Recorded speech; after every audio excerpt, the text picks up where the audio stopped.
Well, the Justice Department wants to hear from former Vice President Mike Pence. This is according to people familiar with the matter. Prosecutors there have reached out to Pence's reps, hoping to get his testimony in their criminal probe of former President Trump's efforts to stay in power after the 2020 election. Pence's team has indicated that he is open to talking about that, possibly agreeing to testimony. Let's bring in senior political correspondent for the New York Times, Maggie Haberman. And she, of course, one of the reporters who broke this story. Maggie, good to see you. Pence has always called the January 6th committee, partisan, even though there are those two Republicans on it. And he does seem, at least saying, open to talking to DOJ. Do you think he will? Poppy, I think that he's more receptive to this outreach from the DOJ, according to the people we've spoken to, because he recognizes there's a difference between a criminal investigation led by the Justice Department and this House Select Committee, which, among other things, is a different branch of government. Whether there will be something that happens remains to be seen. We're a long ways from that, remember, because we don't know whether, if there is an agreement to testify, former President Trump would try to assert executive privilege. This would be an extraordinary turn in this investigation if the DOJ does get Mike Pence to cooperate as a witness. Maggie, what does all of this do? Look, I know this is a big question. Good morning to you, by the way. Happy Thanksgiving. So what does all of this do for, he announced, was it last week?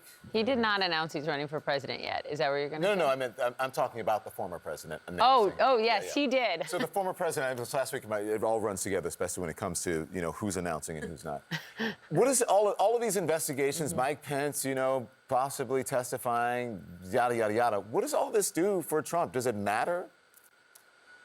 I think it depends, Don, on if he testifies what Mike Pence would say. But Mike Pence is obviously a key witness who is one of the only people who can speak to certain events in the lead up to January 6, 2021, and what was taking place that day. You raise an important point, which is that this would create such an unprecedented situation.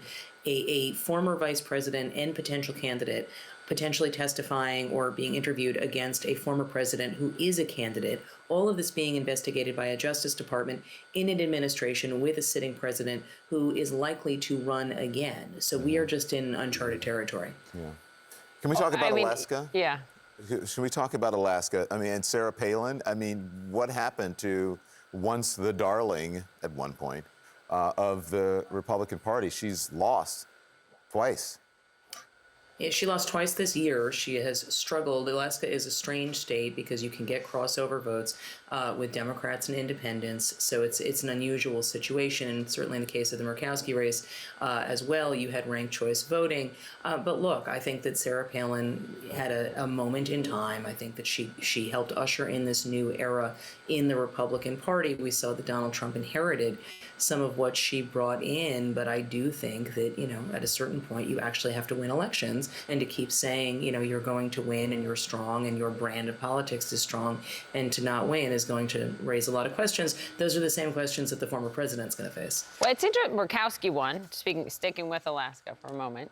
And this is someone who Trump vehemently campaigned against, right, propping up an opponent. Of course, she, voted to convict him during the impeachment trial, the second impeachment trial, and voted against, a number of key things in his presidency. But what I thought was interesting about Murkowski winning is sort of this coalition that she built across the aisle in Alaska. I think that Murkowski is a well-liked politician, generally speaking, in that state. I think that she is seen as delivering for that state. And I think that in D.C. in particular, Poppy, we tend to, even though we're not in D.C., but we cover D.C., and I think that folks who are in D.C. and around it tend to, be more removed. I was having a conversation with a colleague about this yesterday, tend to be more removed from the delivery of services of government. She's seen as being effective at that, generally speaking, and that is what lets you win in Senate races often. It's what lets you win in governor's races. It is how you behave in connection with the services people want. And so I think that brand is based on something substantive. Mm-hmm. I wonder again, I keep going to what this portends for the future, right? Because we have the midterms behind us, and you have someone like Senator Murkowski, who is, I guess you could say she is moderate. And I wonder if the Republican Party is actually listening to the voters, because you have Kevin McCarthy out there saying, we're going to do these investigations. You got Hunter Biden, you have all of these things. Look, not to say that investigations shouldn't happen, but are they in tune with where the American people stand right now and what they're interested in, what's important to them?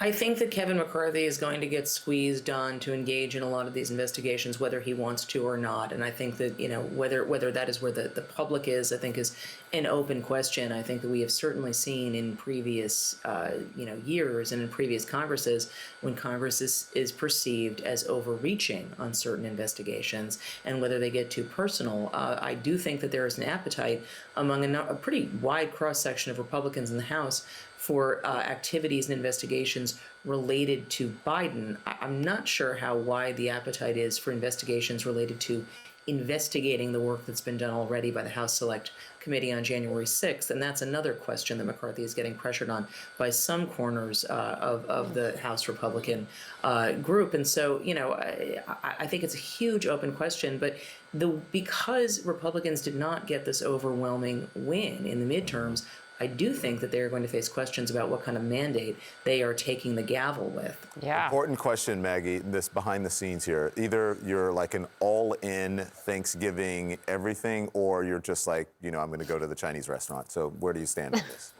I am cooking a lot today. There it is. She does it all. This was an it all. unexpected situation, but I'm cooking everything. Okay. Wow. Okay, so bring us some samples tomorrow. We would like some leftovers, and we will return your Tupperware.